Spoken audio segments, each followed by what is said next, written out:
Ada luka yang tidak berdarah, tidak ada pertengkaran, tidak ada kata-kata kasar, tidak ada perpisahan dramatis. Tapi entah kenapa, setiap mengingatnya, dada terasa sesak. Bukan karena apa yang dia lakukan, bukan juga karena apa yang terjadi. Yang menyakitkan adalah satu hal sederhana. Kamu berharap, tapi tidak pernah berani mengatakan. Dan saat harapan itu tidak terpenuhi, kamu kecewa sendirian, marah diam-diam, lalu terluka, tanpa ada yang tahu.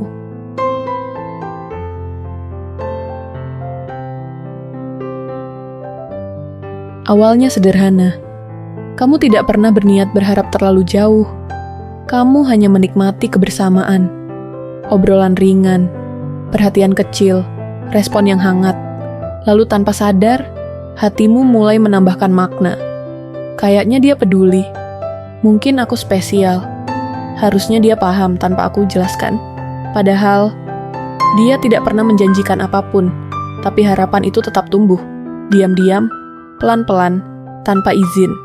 Dan anehnya, kita sering lebih berani berharap daripada berani bicara jujur.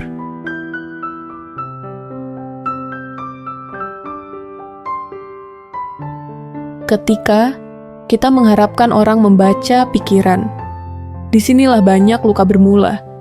Kita berharap orang lain mengerti tanpa dijelaskan peka, tanpa diminta, memilih kita tanpa kita berani bertanya.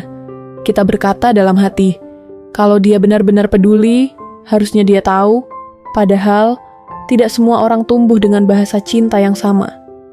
Tidak semua orang peka pada isyarat halus. Tidak semua orang mengerti luka yang tidak pernah diucapkan. Dan saat harapan itu tidak terjadi, kita kecewa. Bukan karena dia jahat, tapi karena kita menaruh ekspektasi di tempat yang tidak pernah tahu sedang diuji.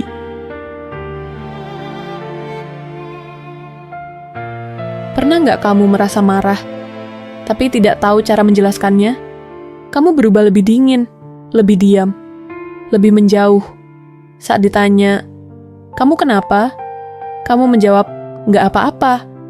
Padahal di dalam kepala, aku capek berharap sendirian. Aku lelah merasa tidak dipilih. Aku kecewa, tapi aku juga nggak berani jujur. Ini luka yang membingungkan. Karena kamu merasa sakit, tapi tidak punya hak menuntut, karena tidak ada janji yang dilanggar, tidak ada kesepakatan yang diingkari, hanya harapan yang tumbuh sendirian dan patah sendirian.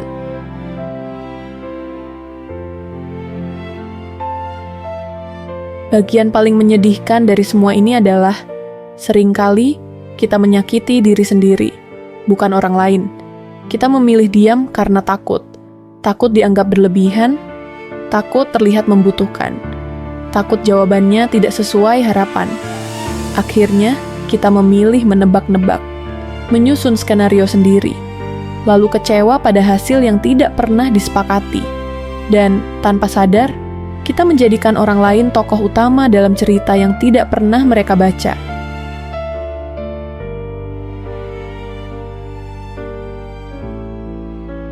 Harapan yang tidak diucapkan itu berbahaya. Karena kamu mulai menghitung, aku sudah sejauh ini, kamu kok biasa aja. Kamu mulai membandingkan, harusnya aku dapat lebih. Kamu mulai lelah, kenapa aku terus yang menunggu? Padahal, dari sisi lain, dia mungkin merasa semuanya baik-baik saja. Tidak ada konflik terbuka, tidak ada permintaan, tidak ada tanda bahaya. Hubungan retak bukan karena masalah besar, tapi karena kecewa yang tidak pernah dibicarakan.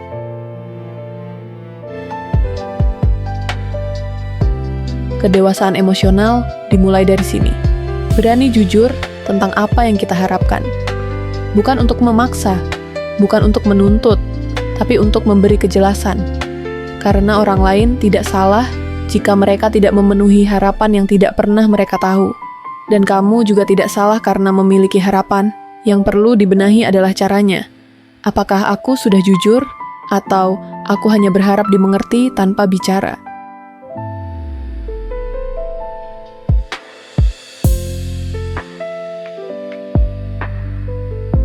Kejujuran memang berisiko, karena setelah kamu bicara, kamu mungkin mendapat jawaban yang tidak sesuai harapan. Tapi ketahuilah ini, jawaban yang jujur lebih menyembuhkan daripada harapan palsu yang dibiarkan tumbuh. Lebih baik sakit karena kebenaran daripada hancur pelan-pelan karena asumsi. Jika hari ini kamu sedang terluka, coba tanyakan pelan-pelan pada dirimu sendiri. Apa aku kecewa karena dia menyakiti? Atau karena aku berharap terlalu banyak tanpa bicara? Belajarlah mengungkapkan, bukan memendam. Karena cinta, perhatian, dan hubungan sehat tidak dibangun dari tebakan. Dan ingat satu hal penting, harapan itu wajar, tapi menyiksa diri dengan diam, tidak. Kamu pantas dipahami. Tapi orang lain juga pantas diberi kesempatan untuk mengerti. Dan kadang, yang perlu kita sembuhkan bukan orang lain, melainkan keberanian kita sendiri untuk jujur.